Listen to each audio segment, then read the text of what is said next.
Hello friends, welcome to IQ classes. मेरा नाम है वैभव। आज की इस वीडियो में हम आईएससी मैथ्स 2023 का बोर्ड का पेपर लगाने वाले हैं। इस वीडियो में हम सेक्शन ए कवर करेंगे जो कि 65 मार्क्स का होता है, इसलिए ये काफी इंपॉर्टेंट है। आपके पेपर में इसका वेटेज काफी ज्यादा है। तो चलिए इस वीडियो को शुरू करते हैं। तो सेक्शन ए का क्वेश्चन 1 हमारा एमसीक्यू बेस्ड है। टोटल 15 पार्ट्स है इसमें और हर पार्ट 1 मार्क्स कैरी करता है। यानी अगर एक पार्ट आपका गलत है तो पूरे 1 मार्क्स चले जाएंगे, इसलिए इसमें काफी आपको ध्यान देना है। तो पहला पार्ट है यहाँ पे, a relation r on a set 1, 2, 3 is given by r is equal to 1, 1, 2, 2, 1, 2 and 3, 3 and 2, 3। Total ये हमारे ऑर्डर्ड पेयर दे रखे हैं। बताना है क्या ये रिफ्लेक्सिव है, सिमेट्रिक है, ट्रांसिटिव है या फिर symmetric transitive.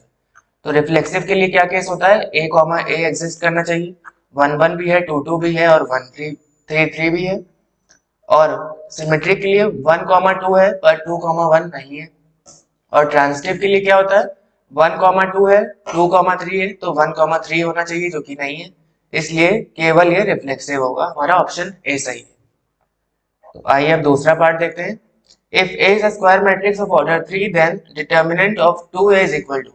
Determinant of 2A क्या हो जाएगा, जो भी ऑर्डर हमें दिया रहता है वो पावर हो जाएगी 2 की। यहाँ पे ऑर्डर 3 है तो 2 की पावर 3 इंटू A का determinant, that is 8 times of determinant A। तो हमारा ऑप्शन सी यहाँ पे सही हो जाएगा। नेक्स्ट है हमारा, in the following function if the following function is continuous at x is equal to 2 then the value of k will be. k की वैल्यू कैसे बताएंगे, अगर फंक्शन x पे कॉन्टिन्यूअस है इसका मतलब left hand limit, right hand limit और value of the function तीनों बराबर होंगी। तो तीनों को कंपेयर करेंगे हम और k की वैल्यू हमारी आ जाएगी 5 के बराबर। यहाँ पे अगर 2 माइनस है इसका मतलब 2 से छोटी वैल्यू, 2 से छोटे में क्या लिखेंगे 2x प्लस 1 और इस x की जगह 2 पुट करेंगे। सिमिलरली राइट हैंड लिमिट में x ग्रेटर देन 2 होगा और 2 की यहाँ पे x की जगह क्या रख देंगे 2। तो 3 into 2 minus 1 that is 5। k की वैल्यू हमारी यहाँ से 5 आ गई। ऑप्शन नंबर सी हमारा यहाँ पे सही। क्वेश्चन 1 का fourth part, an edge of a variable cube is increasing at the rate of 10 centimetre per second. How fast will the volume of the cube increase if the edge is 5 centimetre long. सबसे पहले volume of cube का formula क्या होता है, ए cube. अब यहाँ पे क्या पूछा है इन्होंने, how fast will the volume of cube increasing, यानी डीवी बाई डी निकालना है। डिफरेंशिएट करना है, इस तरफ भी डिफरेंशिएट करेंगे तो ये हो जाएगा 3a² D A by D T. क्या हमें D A by D T given है, बिल्कुल गिवन है, eight the rate of 10 centimetre per second. तो यहाँ पे 10 रख देंगे, ए की वैल्यू है यहाँ पे 5, यहाँ से हमें आंसर मिल जाएगा डीवी बाई डी टी का। और यूनिट क्या होगी, centimetre cube per second. 750 centimetre cube per second हमारा आंसर है, option B. All right. Next हमारा क्वेश्चन 1 का fifth part, let F x is equal to x cube. एक फंक्शन दे रखा है और उसकी डोमेन है 0 1 2 एंड 3। डोमेन दे रखी यानी एक्स की वैल्यूज ये सब है। तो यहाँ से एफ एक्स की वैल्यू आ जाएगी। हमें क्या बताना है, domain of F inverse x. तो एफ इनवर्स एक्स की डोमेन क्या हो जाएगी, 0 1 8 एंड 27। इस तरह से इसको आप चाहे तो डायग्रामेटिकली भी सॉल्व कर सकते हैं, लेकिन आपको केवल आंसर ही इसमें बताना है, तो चाहे आप केवल ऑप्शन सी लिख देंगे तब भी सही रहेगा। क्वेश्चन 1 का सिक्स पार्ट है, for the curve y square is equal to 2x cube minus 7 the slope of normal at 2, 3। सबसे पहले तो कर्व की इक्वेशन लिख लेते हैं और इसको डिफरेंशिएट करके dy बाई dx निकालेंगे। dy बाई dx क्या हो जाएगा, slope of tangent to the curve. लेकिन हमें dy बाई डी एक्स नहीं निकालना है, क्या निकालना है, स्लोप ऑफ नॉर्मल। तो नॉर्मल का स्लोप क्या हो जाएगा, -1 upon dy by D x. और वैल्यू क्या दे रखी है, कहाँ पे निकालना है, 2, 3 पे। तो इस dy बाई डी एक्स में 2, 3 रख देंगे, x की जगह 2 और y की जगह 3। तो यहाँ से स्लोप ऑफ नॉर्मल आ जाएगा। आइए देखते हैं क्या आ रहा है। तो स्लोप ऑफ नॉर्मल हमारा आ जाएगा -1/4, यानी ऑप्शन नंबर डी हमारा सही है। इवेल्युएट करना है सेवेंथ पार्ट में, इंटीग्रेशन की वैल्यू है x dx upon x square plus 1। इसको हम क्या करेंगे, एक्स स्क्वायर प्लस 1 को t के इक्वल मानेंगे, वैल्यू सब्स्टिट्यूट करके तब इंटीग्रेट करेंगे। देखिए इसको कैसे किया, एक्स स्क्वायर प्लस 1 को t मान लिया, यहाँ से x dx की वैल्यू dt बाई 2 आ जाएगी। अब dt अपॉन t का इंटीग्रेशन log ऑफ t होगा और फिर वापस से टी की वैल्यू रख देंगे एक्स स्क्वायर प्लस 1 और सी कांस्टेंट लगा देंगे। ऑप्शन बी हमारा सही है, that is 1/2 log of x square plus 1 plus c। Eighth part है the derivative of log x with respect to 1/x। तो ये निकालना तो मुश्किल है, इसलिए सबसे पहले log x को डिफरेंशिएट करेंगे। मान लेते हैं y is equal to log x, इसको डिफरेंशिएट करेंगे x के रिस्पेक्ट में, dy बाई dx निकाल लेंगे और फिर z मान लेते हैं 1/x, फिर dz अपॉन dx को वैल्यू निकाल के यहाँ से dz बाई dx आ जाएगा और फिर dy अपॉन dz निकालेंगे। वो कैसे आएगा, dy by dx upon dz by dx। देखिए इसको कैसे करना है, y और z को लेट कर लिया, उसके बाद दोनों को अलग अलग डिफरेंशिएट करके डिवाइड कर देंगे। यहाँ से वैल्यू हमारी आ गई -x। ऑप्शन डी सही है। Ninth, the interval in which the function f(x) is equal to 5 plus 36x minus 3x square increases will be।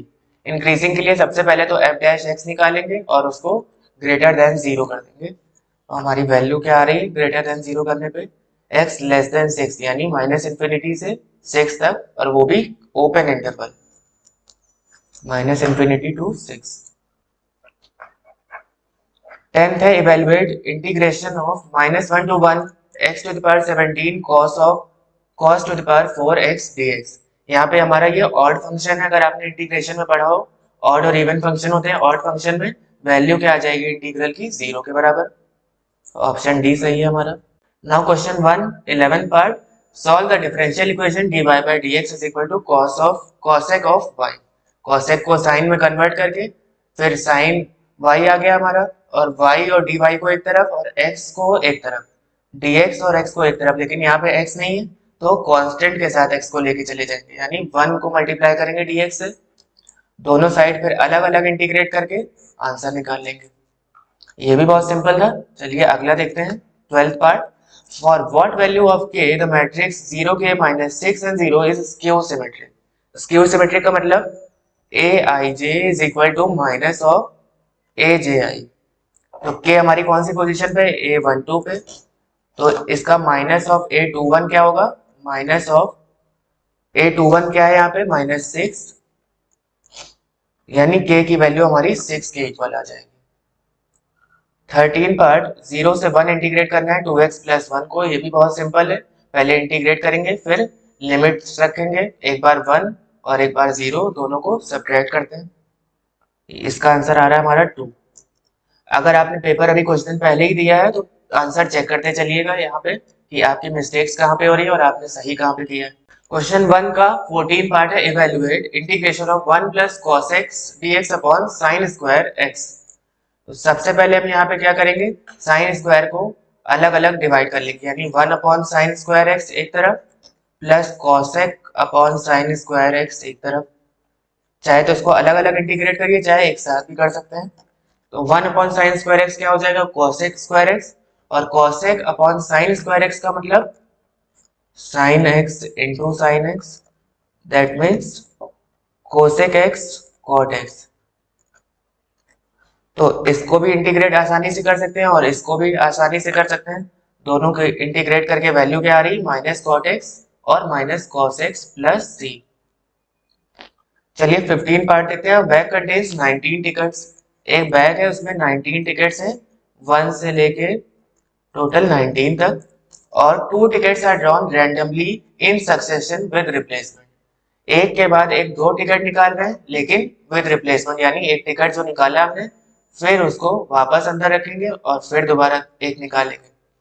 Find the probability that both the tickets drawn are even number. दोनों even number का मतलब सबसे पहले even number किसी एक ticket का क्या हो जाएगा, 2 4 6 8 10 12 14 16 18। टोटल हमारे कितने हो गए, 3 3 6 3 9, 9 टिकट्स, यानी 9 पॉसिबिलिटी है इवन नंबर्स की। यानी एक टिकट पे अगर हम निकाल रहे हैं इवन नंबर, उसकी चांसेस क्या हो जाएंगी 9/19, और लेकिन निकाल कितने रहे 2, तो दूसरी बार में क्या 18 होगा नीचे, नहीं, क्योंकि विद रिप्लेसमेंट है तो 19 टिकट्स में से फिर से 19 हो जाएंगे क्योंकि जो ड्रॉ किया वापस डाल दिया।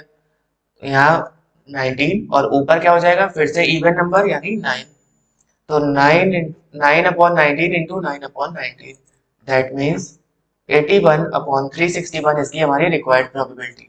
तो चलिए क्वेश्चन नंबर 2 डिस्कस करते हैं। यहाँ पे fx is equal to 4 minus something, यहाँ पे कुछ वैल्यू दी है फंक्शन की और ये बताया है इनवर्टिबल है यानी 1 ऑन 2 है।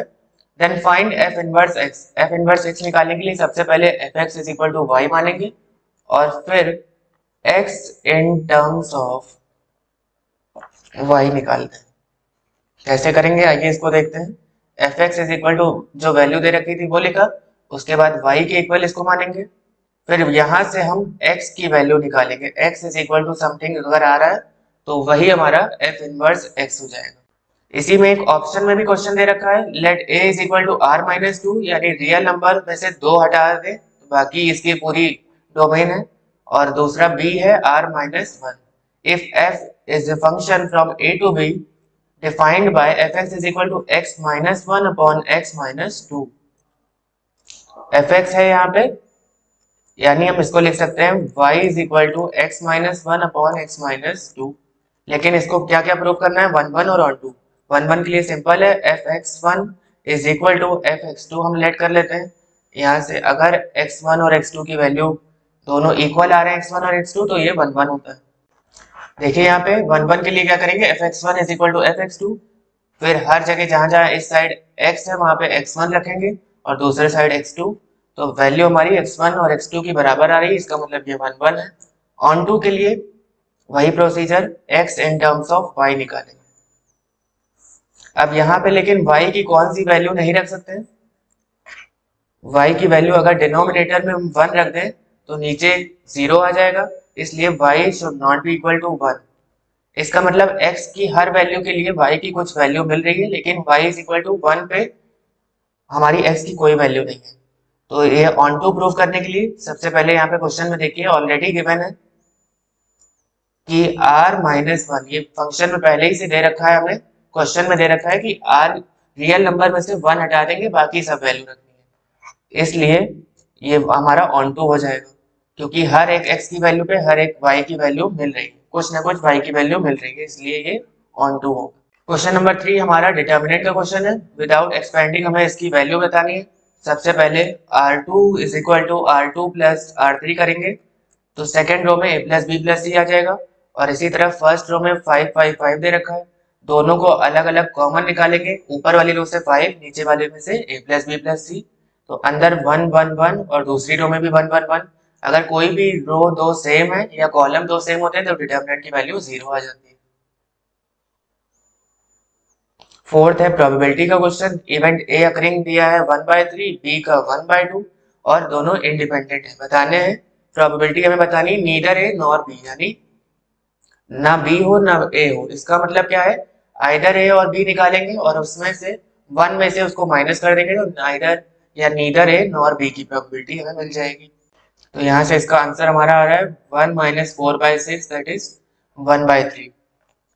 तो अगर हमें आइदर ए और बी बताना था यहाँ पे तो उसके लिए क्या करेंगे, P A plus P B, probability of A plus probability of B minus intersection वाला हटा देते हैं। लेकिन इंडिपेंडेंट इवेंट है तो पी ए इंटरसेक्शन बी क्या हो जाएगा, P A into B B. तो ये तो हो गई आइदर ए और बी की, इसमें 1 में से इसको माइनस कर देंगे तो हमारी रिक्वायर्ड प्रोबेबिलिटी आ जाएगी। ये भी सिंपल क्वेश्चन है। तो अब हमारा अगला क्वेश्चन है क्वेश्चन 5th। यहाँ पे इनवर्स ट्रिग्नोमेट्रिक फंक्शन का क्वेश्चन है और x की वैल्यू बतानी है। तो सबसे पहले अगर आप यहाँ देख रहे हैं 5 tan इनवर्स x है और 3 cot इनवर्स x, क्या इसको किसी भी तरह से 3 tan इनवर्स कर सकते हैं? बिल्कुल, 3 और 2 में अलग अलग ग्रुप कर लेंगे। तो 3 tan इनवर्स और 3 cot इनवर्स दोनों को फिर कॉमन लेंगे 3, और यहाँ से tan inverse x plus cot inverse x की वैल्यू π/2 है, आप जानते ही हैं। यहाँ से हमारी कुछ वैल्यू आ जाएगी tan इनवर्स x की π/4 आ रही। यहाँ से x की वैल्यू क्या आ जाएगी, tan π/4 दैट इज 1। तो x की वैल्यू 1 के बराबर आ गई। क्वेश्चन 6 के फर्स्ट पार्ट में, यहाँ पे भी दो पार्ट है, ऑप्शन में है। तो पहले पार्ट में क्या है, integration of cos inverse sin of x। sin of x को अगर हम cos में कन्वर्ट करना चाहें तो cos π/2 माइनस एक्स, यहाँ से cos इनवर्स और cos हट जाएंगे, अंदर केवल π/2 माइनस x बचेगा और फिर उसको आसानी से हम इंटीग्रेट कर सकते हैं। कांस्टेंट के साथ x लग जाएगा और x का क्या हो जाएगा x²/2। इसके भी दो पार्ट हैं। यहाँ पे अगला है integration of x⁵ cos of x⁶ dx is equal to something, कुछ हमें वैल्यू भी दे रखी है। सबसे पहले इसको इंटीग्रेट कर लेते हैं। इंटीग्रेट करने के लिए सब्स्टिट्यूशन मेथड की हेल्प लेंगे। यहाँ पे देखिए x⁶ को अगर हम t के इक्वल मान ले तो 6x⁵ dx dt आ जाएगा। यहाँ से हमारी वैल्यू आ जाएगी इंटीग्रेशन की 1/6 sine of x⁶ plus c, और राइट हैंड साइड ऑलरेडी हमें दे रखा था k sine of x⁶ plus c। अगर दोनों में हम कंपेयर करें तो k की वैल्यू क्या आ जाएगी 1/6 के बराबर। सेवेंथ भी हमारा इनवर्स ट्रिग्नोमेट्रिक फंक्शन का है और यहाँ पे सिंपल फॉर्मूला लग रहा है tan inverse a plus tan inverse b is equal to tan inverse a plus b upon 1 minus a into B. ये फॉर्मूला हम इस साइड लगाएंगे लेफ्ट हैंड साइड, और दोनों साइड से फिर tan की इधर भी tan इनवर्स इधर भी आ रहा है और राइट हैंड साइड भी tan इनवर्स है, दोनों को हम इग्नोर कर सकते हैं। फिर जाके हम इक्वेशन सॉल्व करेंगे। तो हमारी इक्वेशन क्या बन रही 4x² माइनस 2 अपॉन 6x। इसको सॉल्व करके हमारी इक्वेशन क्वाड्रेटिक के फॉर्म आ रही 24x² minus 23x minus 12 is equal to 0। ये हमारा इसका आंसर हो जाएगा। Now moving on to question number 8। यहाँ पे y is equal to e to the power ax cos of bx दे रखा है और हमें कुछ प्रूव करना है। अगर आप प्रूफ वाली इक्वेशन में ध्यान दें, प्रूविंग वाली में, तो यहाँ पे क्या क्या टर्म्स है d2y/dx2 और dy/dx, तो ये दोनों तो निकालना ही है यहाँ से, इसलिए पहले y को हम दो बार डिफ्रेंशिएट करेंगे। dy/dx एक बार निकालेंगे और एक बार d2y/dx2 निकालेंगे। अगर आपकी इक्वेशन में y कुछ आ जाती है वैल्यू, तो आप फिर से y की वैल्यू उठा के e to the power ax cos of bx रख देंगे। जैसे कि यहाँ पे देखिए y दिया हुआ है, तो यहाँ पे केवल y नहीं रखेंगे, x के टर्म्स में, यानी e to the power ax cos of bx जो हमारी वैल्यू दी हुई है वो यहाँ पे रख देंगे। तो सारी वैल्यूज रखने में उसको फिर सॉल्व करेंगे तो आंसर 0 के इक्वल आना चाहिए, जैसा कि इक्वेशन में दे रखा है। अगर 0 के इक्वल आ रहा है तो हमारा आंसर सही है। तो dy/dx और d2y/dx2 अलग अलग निकाल के उसके बाद हम इक्वेशन में जहाँ पे d2y/dx2 है वहां पे ये वाली वैल्यू रख देंगे पूरी, और dy/dx में जो वैल्यू हमारी ये आई है ये वाली रख देंगे, e to the power ax a cos bx minus b sin bx। अब जहां पे y है वहां पे हम क्या करेंगे, जो क्वेश्चन में हमें वैल्यू गिवन है e to the power ax cos of bx ये रख देंगे। सबको सॉल्व करने पे हमारा आंसर 0 आ रहा है, इसलिए हम यहाँ पे हमारा ये आंसर सही हो जाएगा, हेंस प्रूफ लिख सकते हैं यहाँ पे। क्वेश्चन 9 है हमारा, in a company 15% of the employees are graduates and 85% of the employees are non graduate. तो प्रोबेबिलिटी क्या होगी ग्रेजुएट की 15/100 और नॉन ग्रेजुएट की 85/100। आगे है annual report of the company 80% of the graduate employee and 10% of non graduate are in administrative position, यानी administrative position में ग्रेजुएट वाले हैं 80%, 80/100, और नॉन ग्रेजुएट 10/100। लेकिन हमें प्रोबेबिलिटी बतानी है, find the probability that an employee selected at random from those working in administrative position will be a graduate. तो क्या यहाँ पे रूल लग रहा है हमारा बेस थ्योरम। बेस थ्योरम में क्या होता है, डिनोमिनेटर में टोटल प्रोबेबिलिटी लिखते हैं और ऊपर जो हमें पूछी है वो वाली लिखेंगे। देखिए यहाँ पे ग्रेजुएट्स की 15/100, नॉन की 85/100, ग्रेजुएट है और एडमिनिस्ट्रेटिव पोजीशन में है 80/100, और नॉन ग्रेजुएट है और एडमिनिस्ट्रेटिव में 10/100। सारी वैल्यूज हम रख देंगे और आंसर हमारा आ रहा है 24/41। क्वेश्चन 9 का सेकंड पार्ट भी हमारा प्रोबेबिलिटी का है। A problem in mathematics is given to 3 student ABC और उनकी प्रोबेबिलिटी दी रखी है चांसेस सॉल्व करने की। Find the probability that exactly 2 student will solve. Exactly 2 का मतलब या तो केवल AB या फिर BC या फिर AC, यानी यहाँ पे C नॉट हो जाएगा, यहाँ पे A नॉट और यहाँ पे B नॉट हो जाएगा। ये सारी प्रोबेबिलिटी हम ऐड कर देंगे तो हमारा आंसर आ जाएगा। देखिए इसको कैसे करना है, PABC not, PAB not C और PA नॉट BC। सारी चांसेस तो हो नहीं सकती, इसलिए आइदर और वाले केस में क्या करते हैं, हम सबको ऐड करते हैं क्योंकि इनमें से कोई एक ही केस होगा, इसलिए यहाँ पे हम सॉल्व करने पे फिर हमारा आंसर आ जाएगा 1/4। एटलीस्ट 2 का मतलब कि कम से कम 2 हो, 2 से ज्यादा हो तो भी चलेगा। 2 से ज्यादा कितना हो सकता है इस केस में, 3 ही हो सकता है। तो 2 वाला केस लेंगे और 3 वाला।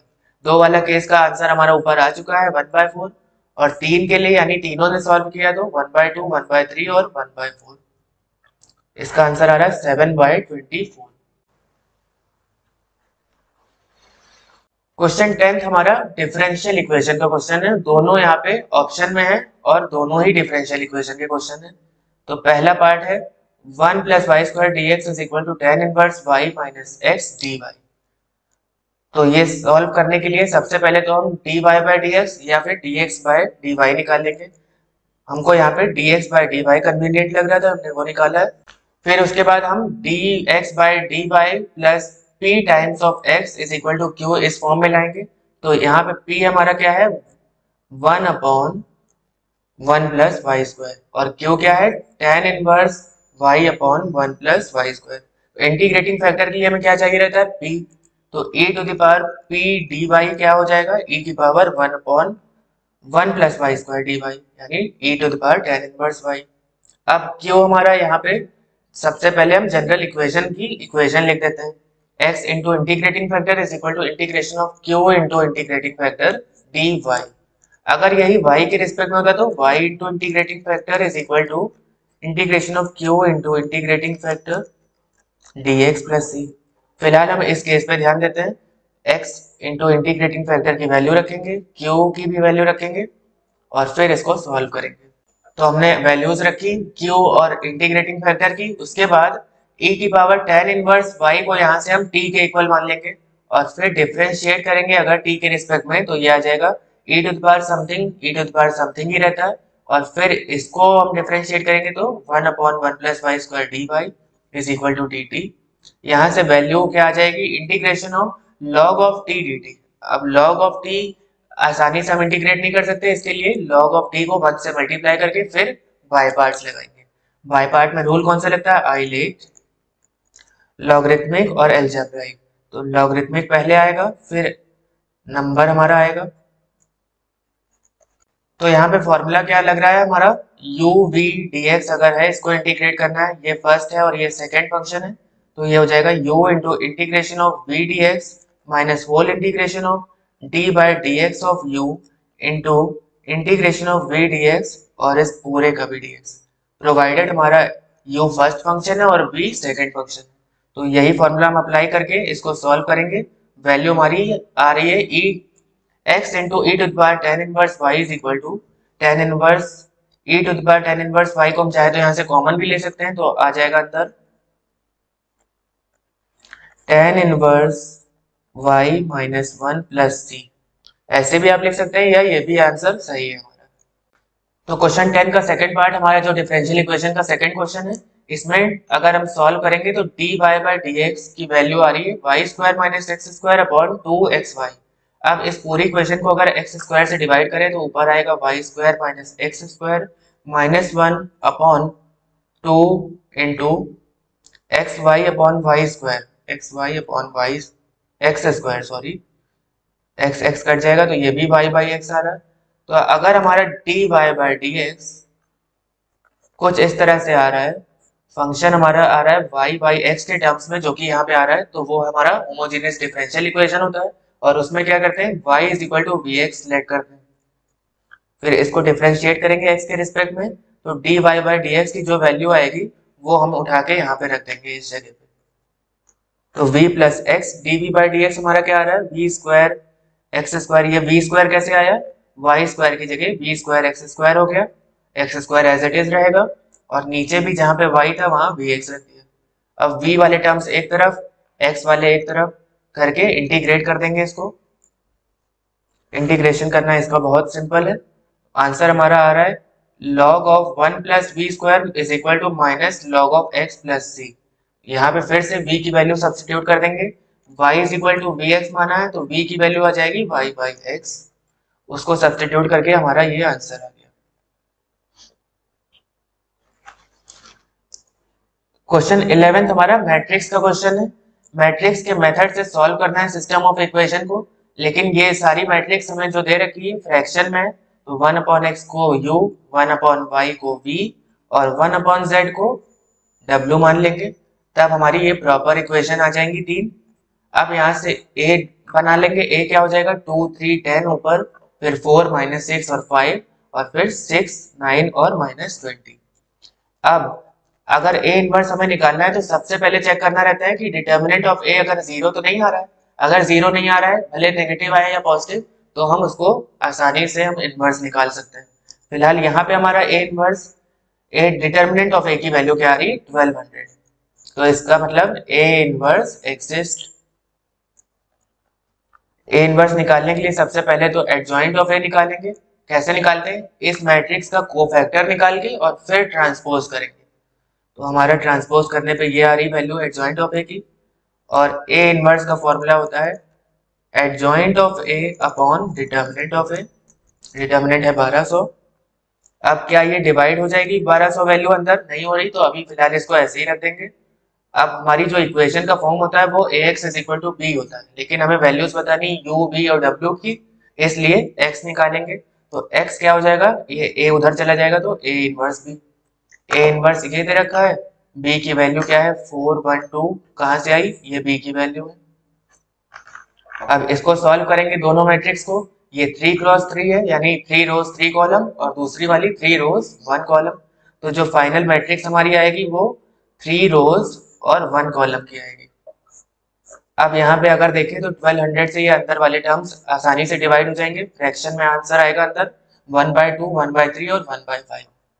तो x की वैल्यू क्या आ जाएगी यहाँ से 1/u, क्योंकि u = 1/x माना था, तो x will be 1/u, that is 1/1/2 यानी कि 2।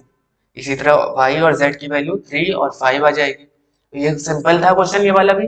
अगला क्वेश्चन देखते हैं। क्वेश्चन 12 का फर्स्ट पार्ट है हमारा, prove that semi vertical angle of a right circular cone of given volume and least curve surface area is cot inverse √2। तो सबसे पहले यहाँ पे फिगर कौन सा है, कोन। कोन का वॉल्यूम होता है 1/3 πr² h और सरफेस एरिया होता है πrl। और थीटा अगर हमने एंगल मान लिया है, तो सबसे पहले हम वॉल्यूम में से h की वैल्यू निकालेंगे, हाइट की, और ऐसा क्यों कर रहे हैं अभी आगे देखते हैं। और सरफेस एरिया πrl है, l की वैल्यू क्या होती है √r² + h²। यहाँ फिगर से देखें तभी समझ में आ रहा है। अब लेकिन ये अंडर रूट में करना कॉम्प्लिकेटेड हो जाएगा, इसलिए दोनों साइड स्क्वायर कर ले रहे हैं ताकि ये हो जाए r² + h²। अब इसको सिंपल आसानी से हम डिफरेंशिएट कर सकते हैं। अब जहां जहां पे h है वो उसको भी हम r के टर्म्स में रख लेंगे, यानी 3v/πr²। यहाँ पे वैल्यू पुट कर दी, तो s² ये हमारी वैल्यू आ गई। और इसी को अब हम फर्दर सॉल्व करेंगे, यानी सरफेस एरिया हमारा ये आ गया है, और यही हमारी वैल्यू ऑफ द फंक्शन है एफ आर हमने मान ली, क्योंकि आर के टर्म्स में है सारे। वी तो कांस्टेंट हो जाएगा वॉल्यूम है, और आर के टर्म्स में है रेडियस के टर्म्स में, इसलिए एफ ऑफ आर मान लेंगे इसको। अब डिफ्रेंशिएट करेंगे आर के रिस्पेक्ट में एक बार और फिर दो बार। पहली बार में डिफ्रेंशिएट कर रहे हैं और उसको जीरो से इक्वेट करेंगे तो मैक्सिमा और मिनिमा आ जाएगा। अब उसी मैक्सिमा और मिनिमा वाली जो वैल्यू आई है, जो आर की वैल्यू आई है, वो हम F"R में पुट करके देखेंगे क्या वो नेगेटिव आ रही है या पॉजिटिव। अगर वैल्यू लेस देन जीरो आ रही है, इसका मतलब वो पॉइंट ऑफ मैक्सिमा है, और अगर ग्रेटर देन जीरो तो उल्टा होता है, पॉइंट ऑफ मिनिमा हो जाएगा। तो अगर यहाँ पे देखें F'(R) पे हमारी जो वैल्यू आ रही है आर की, वो आ रही है h/√2। अब इस r की वैल्यू को हम अपने F"R में रखेंगे, तो वैल्यू यहाँ पे आप देख रहे हैं सब पॉजिटिव है, प्लस में है, तो r की वैल्यू अगर h/√2 रख रहे हैं तब भी वो पॉजिटिव आएगी, ग्रेटर देन जीरो, यानी वो पॉइंट ऑफ मिनिमा हो जाएगा। अब अगर ये पॉइंट ऑफ मिनिमा है, इसका मतलब यहाँ पे सरफेस एरिया सबसे लीस्ट आ रहा है। अब वो लीस्ट सरफेस एरिया निकालने के लिए क्या करते हैं, हम एफ ऑफ आर में हम वैल्यू रख देते हैं आर की। फिलहाल हमें लीस्ट सरफेस एरिया निकालना नहीं है, हमें प्रूव करना है कि cot of theta is equal to √2। तो cot of theta is equal to √2 हमारा कैसे आएगा, जो हमारी पॉइंट ऑफ मिनिमा और मैक्सिमा पे वैल्यू आई है आर की, वो है h/√2। अब यहां से अगर हम फिगर से देखें अपने, और थीटा हमें निकालना है, तो tan ऑफ थीटा क्या होता है परपेंडिकुलर अपॉन बेस। परपेंडिकुलर क्या हो जाएगा यहाँ पे आर और बेस हो जाएगा एच। तो कॉट ऑफ थीटा क्या हो जाएगा, एच अपॉन आर, ऑपोजिट होता है। तो theta will be is equal to cot inverse H by R. और इसी एच बाय आर की वैल्यू हमारी क्या आ रही, एच बाय आर की वैल्यू हमारी आ रही है √2 के बराबर। कहाँ पे आ रही, F dash R is equal to 0 रखने पे। तो इसका मतलब हम कह सकते हैं कि कॉट ऑफ थीटा जो कि इक्वल टू एच बाय आर था, तो cot of theta will be is equal to √2, that is theta will be cot inverse √2। यानी सरफेस एरिया लीस्ट है कब, जब थीटा की वैल्यू कॉट इनवर्स √2 होगी। इसी क्वेश्चन 12 में हमारा सेकंड पार्ट भी है। A running track of 440 metre is to be laid out enclosing a football field. A football field is in the shape of rectangle with semicircle at each ends. Football field किस तरह की है, rectangle के shape में और दोनों तरफ semi circle. Then find the length of its side. If the area of the rectangular portion is to be maximum, find the length of its sides. तो मान लेते हैं ये हमारा लेंथ है और ये ब्रेथ है। ब्रेथ क्या हो जाएगी, अगर ये रेडियस है तो ब्रेथ हो जाएगी ट्वाइस ऑफ रेडियस।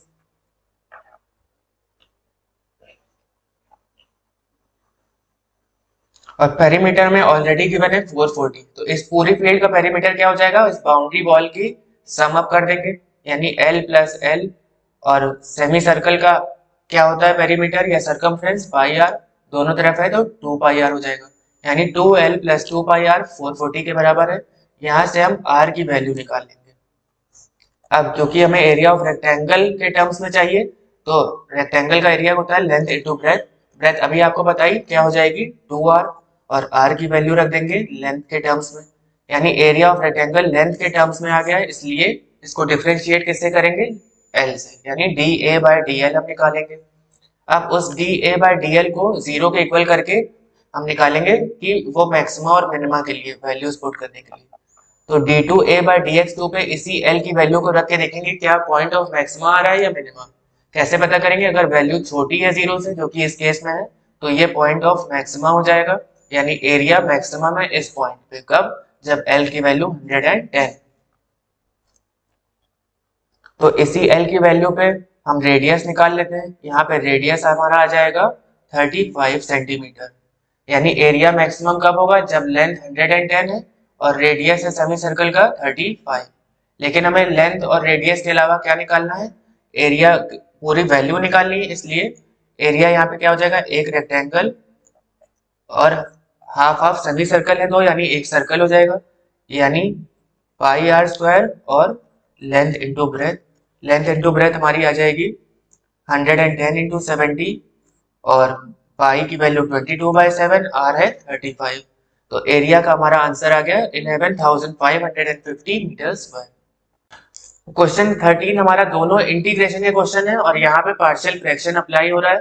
पहले पार्ट में आप कहेंगे कि कैसे अप्लाई हो रहा है, इसलिए सबसे पहले e की पावर x को हम d मान लेंगे।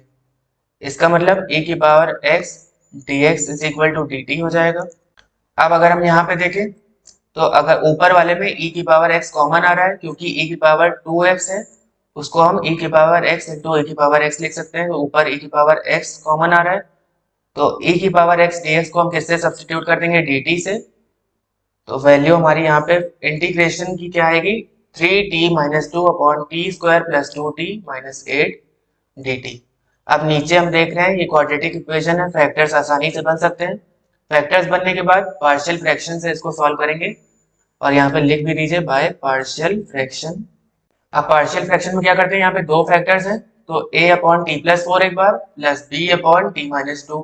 इस a और b की वैल्यू ही निकालनी है। तो सबसे पहले अगर हम यहाँ पे एलसीएम लेके देखें तो a इंटू टी माइनस 2 हो जाएगा और b इंटू टी प्लस 4। नीचे दोनों तरफ के डिनोमिनेटर कैंसिल हो जाएंगे।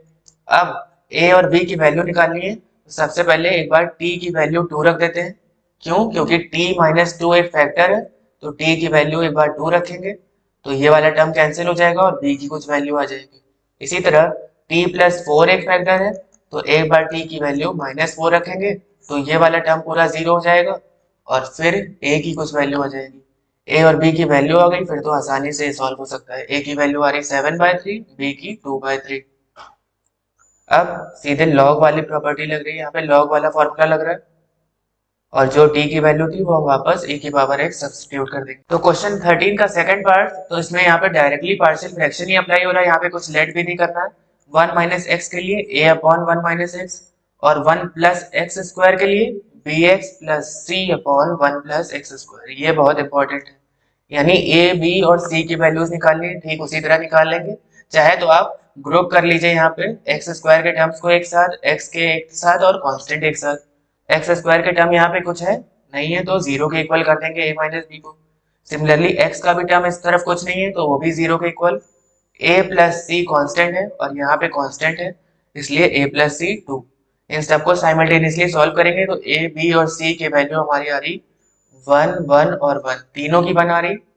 सिंपली यहाँ पे इसकी वैल्यूज रख के इंटीग्रेट कर देंगे। 1 upon 1 minus x log of 1 minus x, और x plus 1 upon 1 plus x square, इसको इंटीग्रेट कैसे करेंगे? आप दोनों को अलग अलग कर लिया, अब यहाँ पे इसमें क्या करेंगे, 1 प्लस एक्स स्क्वायर को t के इक्वल मान लेंगे, तो x dx यहाँ से आ जाएगा dt अपॉन 2, और फिर आसानी से ये लॉग के टर्म्स में आ जाएगा। अब यहाँ पे कौन सा फॉर्मूला लग रहा है, 1 upon a tan inverse x by a। तो 1 अपॉन ए, ए यहाँ पे क्या है 1, tan inverse x by a, तो सिंपली यहाँ पे वैल्यू आ रही tan inverse x। All over हमारा ये आंसर आ रहा है, यहाँ पे आप चेक कर लीजिएगा। अब हमारा अगला क्वेश्चन है क्वेश्चन 14, और ये सेक्शन ए का लास्ट क्वेश्चन है, प्रोबेबिलिटी का है ये। यहाँ पे कह रहे हैं कि a box contains 30 fruits out of which 10 are rotten. एक बॉक्स है उसमें 30 फ्रूट है, 10 रॉटन है, तो बाकी बचे 20 क्या है, बाकी बचे 20 अनस्पॉइल्ड। अब यहाँ पे आगे क्या कह रहे हैं, 2 fruits are selected at random 1 by 1 without replacement. 2 fruits निकालना है 1 बाय 1, वो भी without replacement. Find the probability distribution of the number of unspoiled fruit, यानी यहाँ पे x की वैल्यू क्या हो जाएगी, नंबर ऑफ अनस्पॉइल्ड फ्रूट्स। तो यहाँ पे 2 फ्रूट्स निकाल रहे हैं, इसलिए क्या क्या केसेस हो सकते हैं, 0 1 और 2। 0 का मतलब कि हमारा एक भी अनस्पॉइल्ड नहीं है, यानी खराब है, रॉटन है। 1 का मतलब x इज इक्वल टू 1 का मतलब एक रॉटन और एक अनस्पॉइल्ड, और x इज इक्वल टू 2 का मतलब दोनों हमारे अनस्पॉइल्ड। तो केसेस क्या हो जाएंगे, यहाँ पे कॉम्बिनेशन लगेगा। 30C2 हमारा ड्रॉ करने की प्रोबेबिलिटी है, 2 फ्रूट्स, 30 में से 2 फ्रूट ड्रॉ करने की प्रोबेबिलिटी 30C2, और px इज इक्वल टू 1 में पहले px इज इक्वल टू 0 में क्या हो जाएगा, 10C2 अपॉन 30C2। इसका मतलब 10 रॉटन में से हम 2 निकाल रहे हैं, क्योंकि x इज इक्वल टू 0 है, यानी कोई भी अनस्पॉइल्ड नहीं है। तो इसको कैसे लिख सकते हैं, 10 into 9 upon 30 into 29, that means 9 upon 87। x is equal to 1 का मतलब एक रॉटन और एक अनस्पॉइल्ड, और x इज इक्वल टू 2 का मतलब दोनों हमारे अनस्पॉइल्ड है। तो दोनों अनस्पॉइल्ड किस में से निकालेंगे, 20 में से, 20C2 हो जाएगा। तो ये हमारे केसेस आ गए, x इज इक्वल टू 0 1 और 2 पे। अब मीन निकालना है, मीन के लिए सिंपली x की वैल्यू को उसकी जो प्रोबेबिलिटी आई है उससे मल्टीप्लाई कर देते हैं और फिर सबका समेशन कर लेंगे। तो पहले में 0 इंटू 9/87, दूसरे में 1 इंटू 40/87, और तीसरे में 2 इंटू 38/87। इन सबको ऐड करेंगे तो हमारा आंसर आ जाएगा 116/87। ये हमारा मीन आ गया, मीन का मतलब एवरेज आ गया। तो सेक्शन ए में केवल इतने ही क्वेश्चन है। आई होप आपको समझ में आए होंगे। अगर आपको कहीं डाउट है तो please ask me in the comment section below. IQ class की वेबसाइट पे आपको इसके सारे डिटेल सॉल्यूशन मिल जाएंगे। Until next time, keep practicing maths because practice makes maths perfect.